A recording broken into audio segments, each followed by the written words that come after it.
Pak Prabowo itu adalah presiden gagal, ya, gagal.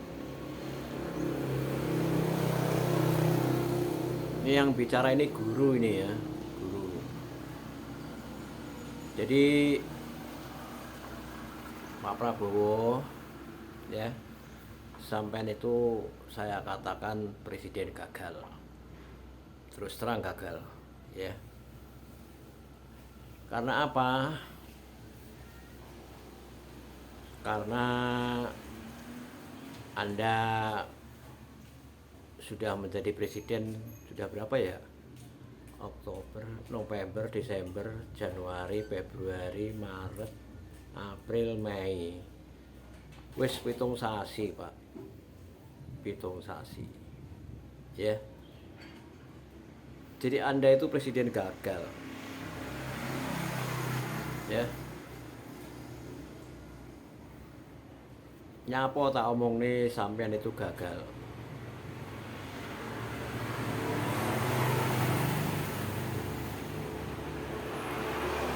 Ya masalahnya Indonesia, ya, itu sakit, ya, sakit.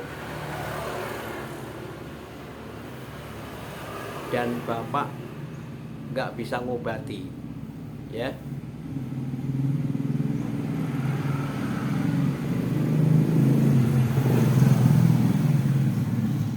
Ada orang sakit, Bapak nggak bisa ngobati. Maka ya udah, Anda itu gagal menjadi presiden.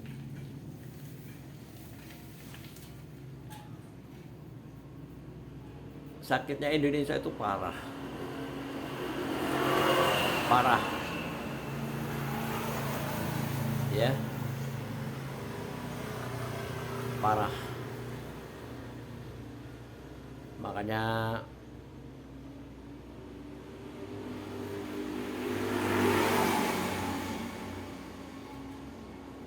sepak terjang Anda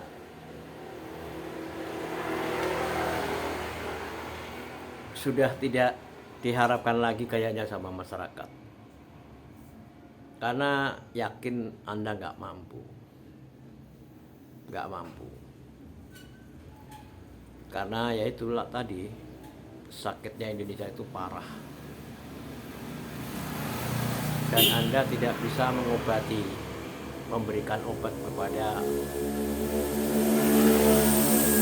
Indonesia.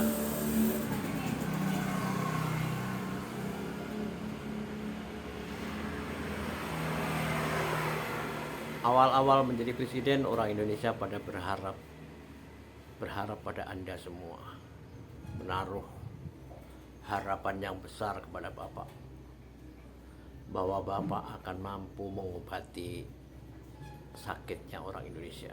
Ternyata enggak.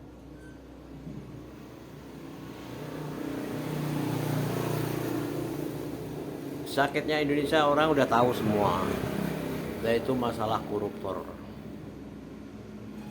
Dan koruptor itu tidak akan takut kalau hanya di penjara, nggak akan takut. Takutnya koruptor dengan dimiskinkan.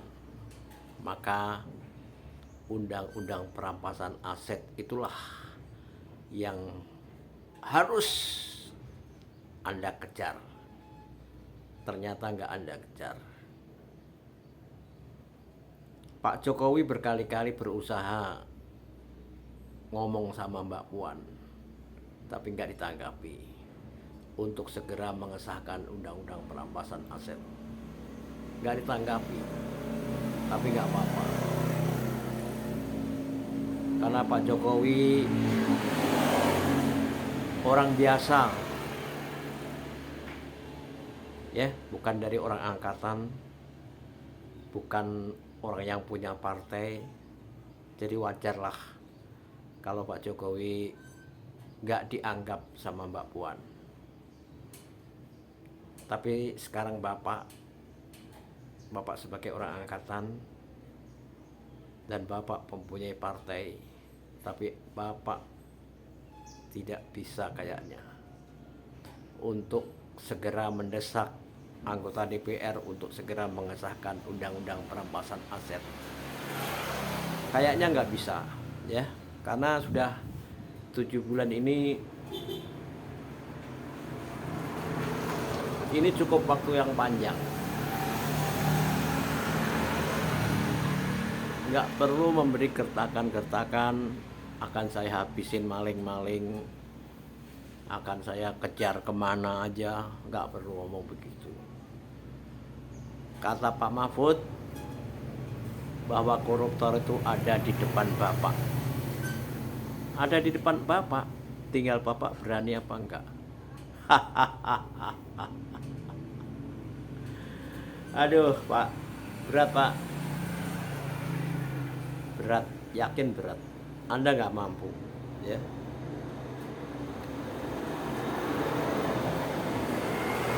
Kalau saya menjadi presiden, ya, kalau saya sebagai guru, ya, misalnya jadi presiden, saya mundur, nggak kuat. Saya mendingan ya jadi orang begini aja, ngopi gelas jelek begini nggak apa-apa,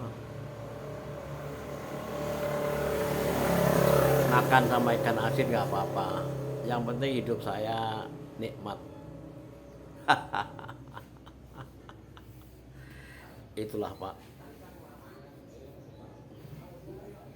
Jadi percuma Bapak keluar ya, akan habis di maling-maling, akan habis di wah, percuma, nggak ada artinya. Semua itu percuma, ya.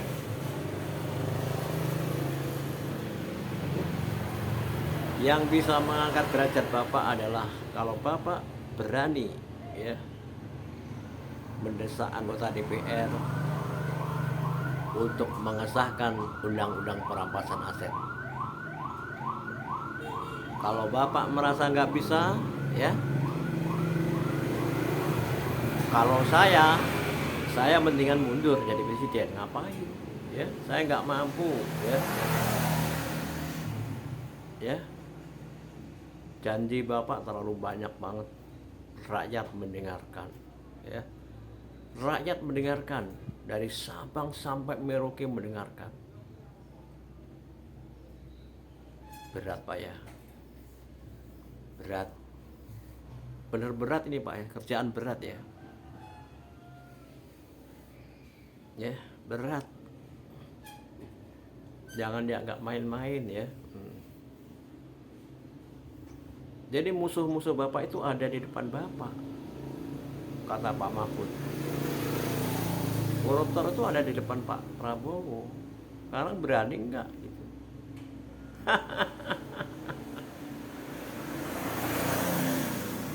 Itulah Pak ya.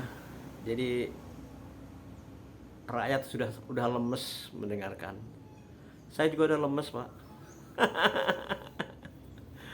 Udah lemes mendengarkan.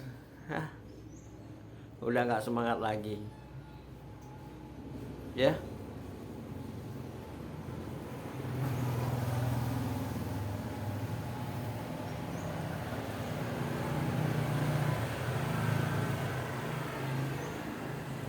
Jangan hanya kembang-kembang, daun-daun, ranting-ranting yang dibabat Pak ya. Yang dibabat itu pohonnya, ya. Dari akarnya itu diobatin aja. Tapi berat Pak ya, berat ya, Saya juga udah males mendengarkan, berat, ya, berat. Makanya saya katakan bahwa apa itu gagalnya itu gagal. Kalau Pak Jokowi masih mending, masih terus mendesak terus ke Mbak Puan. Mas Kaisang pun punya cita-cita kalau PSI masuk DPR maka akan memperjuangkan undang-undang perampasan aset. Itu anak kecil Pak, karena melihat rakyat ini nangis ya. Mas Kaisang itu melihat orang miskin itu nangis, betapa menderitanya, dan terus dibohongi dari dulu, ya. Ya mudah-mudahan ini Bapak merenungkan ya, merenungkan. Saya ini orang pinggiran ya, orang pinggiran ya. Jadi aku makan sama sego tiwul, tempe, iwak asin, wis seneng Pak. Uripku wis seneng, wis nikmat. Wis gak pengen minta bantuan ini gak mau. Ya, buat apa?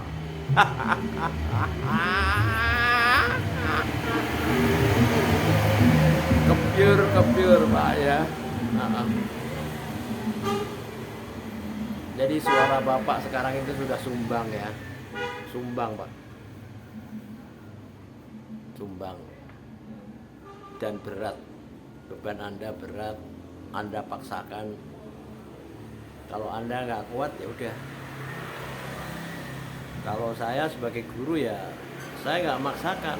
Kalau saya nggak kuat ya udah. Begitu.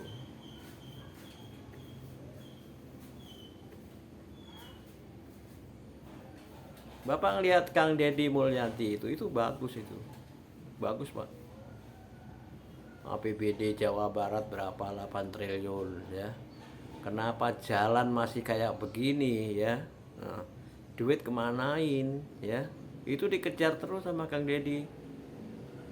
Bapak aing itu. Itu Pak. Ya. Itu. Indonesia kaya raya, tapi saya kasihan rakyatnya. Saya kasihan Pak. Saya pengen berbagi, tapi saya belum mampu, ya, belum mampu, ya.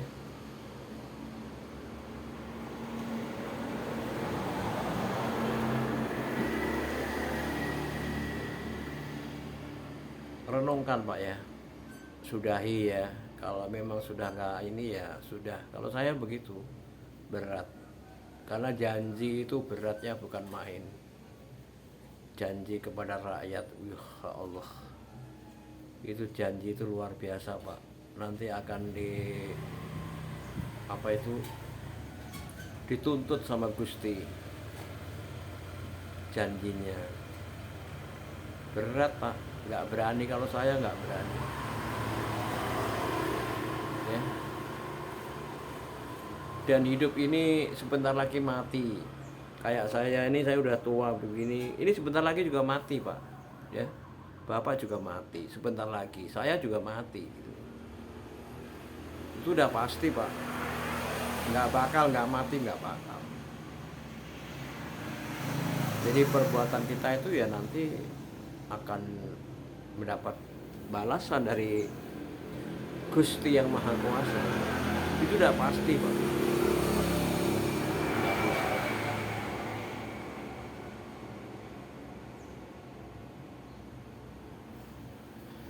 Kopi saya begini nih Pak, nggak apa-apa. Namanya juga orang manusia biasa.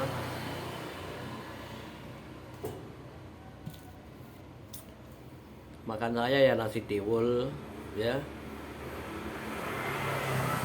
iwak asin, tempe, sambal korek. Mulai penak Pak urip. Ya.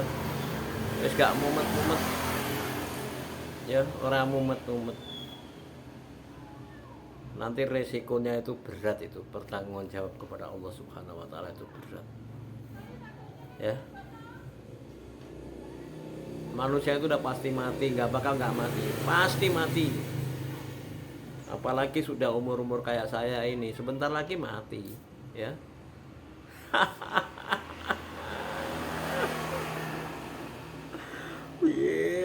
Masih